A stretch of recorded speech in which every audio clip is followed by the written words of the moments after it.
दोस्तों, ये कहानी है रिकी मैगी जी की, जिनका जन्म 1970 को ऑस्ट्रेलिया में हुआ था। उनका बचपन पूरी तरह मिडिल क्लास फैमिली के बीच में गुजारा था। टीन एज में ही उनके फैमिली पर फाइनेंशियल क्राइसिस आ चुका था और इसी बीच उनके फादर की मृत्यु हो गई थी। उनके पास पैसे नहीं थे, इसलिए उन्होंने अपनी पढ़ाई भी छोड़ दी और जिम्मेदारी का बोझ उनके कंधों पर आ गया। उन्होंने इलेक्ट्रिशियन से लेकर मछुआरे तक और मछुआरे से लेकर वॉचमैन तक सारे काम किए। इतने डिटर्मिनेशन के बाद उनकी लाइफ अच्छी होने वाली थी। 2006 में जब वे 35 साल के थे तब उन्हें वेस्टर्न ऑस्ट्रेलिया की पोर्ट से एक सरकारी नौकरी के लिए ऑफर लेटर मिला। इस ऑफर को रिकी जी गंवाना नहीं चाहते थे, इसलिए विक्की जी ने उस जॉब को हासिल करने के लिए वेस्टर्न ऑस्ट्रेलिया में जाना चाहते थे और वे ईस्टर्न ऑस्ट्रेलिया में रहते थे।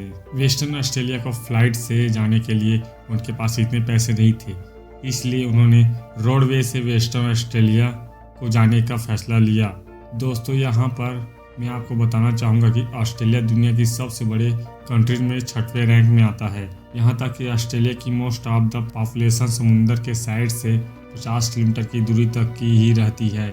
मतलब कि ऑस्ट्रेलिया एक बड़े आइलैंड की तरह है, जहाँ पर लोग सिर्फ बीच के साइड पर ही रहते हैं, जिसकी वजह से ऑस्ट्रेलिया का तो मिडिल वाला हिस्सा इतना सुनसान है कि वो एक रेगिस्तान बन चुका है। इसी रेगिस्तान वाले एरिया को द ग्रेट ऑस्ट्रेलियन डिसर्ट कहते हैं और रिक्की जी ने भी इसी रेगिस्तान से जाने का फैसला किया था।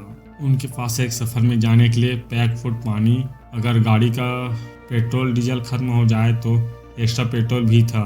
मतलब कि रिक्की जी अपने गर्मी के लिए पूरी तरह से प्रेपर थे। पर ऐसा क्या हुआ जिसकी वजह से रिकी जी को 72 दिन हफ्ते रेगिस्तान में गुजरना पड़ा? जानने के लिए कहानी में अंत तक बने रहिए। दोस्तों, हुआ यूँ था कि जब रिकी जी वेस्टर्न ऑस्ट्रेलिया को जाने के लिए रेगिस्तान से अपने गाड़ी से जा रहे थे, तब रिकी को रेगिस्तान में 3 लोग मिले जो रिकी की तरह रेगिस्तान से सफ़र कर रहे थे और उनकी गाड़ी खराब हो चुकी थी।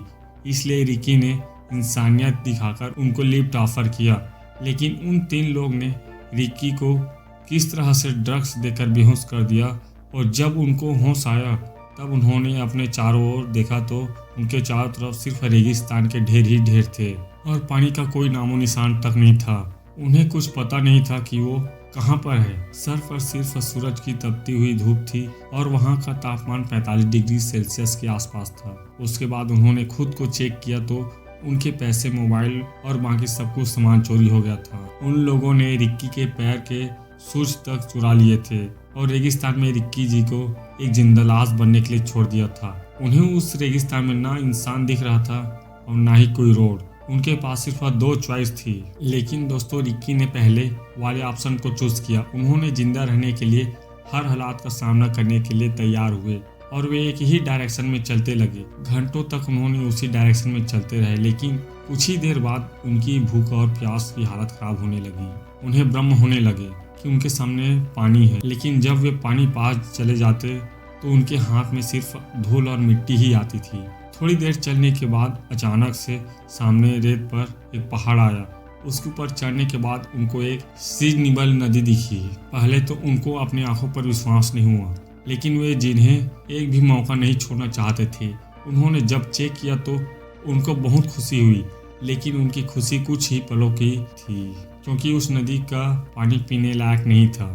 इसलिए उन्होंने पानी के बहाव के साथ ही अपना रास्ता चूज किया। दिन के ऊपर दिन गुजर रहे थे और रिकी अब भूल चुके थे कि उनके रेगिस्तान में रहकर कितने दिन हो चुके थे। उस रेगिस्तान में रहना जैसे कि जिंदगी जीते मौत के साथ सफर करना था, क्योंकि दिन में ऑस्ट्रेलिया रेगिस्तान का तापमान 45 डिग्री सेल्सियस के ऊपर चला जाता है और रात में वही तापमान 10 डिग्री सेल्सियस तक नीचे चला जाता है। इन एक्सट्रीम तापमान की वजह से बीमारियों के चांसेस बहुत ज़्यादा बढ़ जाते हैं। बीमारियों के क्या बल्कि मरने के चांसेस 99% ज़्यादा होते हैं। लेकिन रिकी के पास ऐसे विल पावर थी कि उनके आगे मौत भी घुटने टेक दिए थे।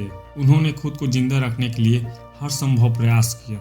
उनके पास रात को ठंड से बचने के लिए कपड़े नहीं थे तो उनको गुफाओं का सहारा लेना पड़ता था। उन्हें छोटे बड़े गड्ढों में पीने के लिए पानी मिलता था और अगर कभी पानी नहीं मिलता था तो उनको खुद का पेशाब पीना पड़ता था। बहुत दिन गुजर चुके थे और हालात बद से बदतर हो चुकी थी और उनका वजन भी बहुत ज़्यादा कम हो चुका था।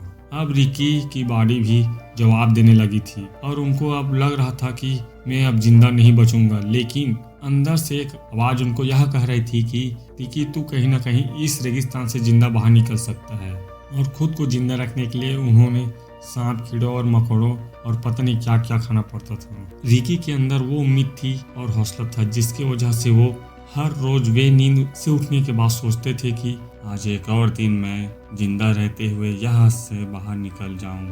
और इसी उम्मीद पर वे रेगिस्तान से बाहर निकलने का रास्ता ढूंढते हुए एक दिन बिरंदू कैटल स्टेशन तक आ गए। मार्क क्लिफर्ड उस स्टेशन के मैनेजर थे और जब उनको आज तारीख कौन सी है यह पूछा तो रिकी को बहुत ही बड़ा झटका लगा, क्योंकि रिकी को यह पता नहीं चला कि उन्होंने 2 महीने 12 दिन एक वीरान रेगिस्तान में अकेले गुजारे थे।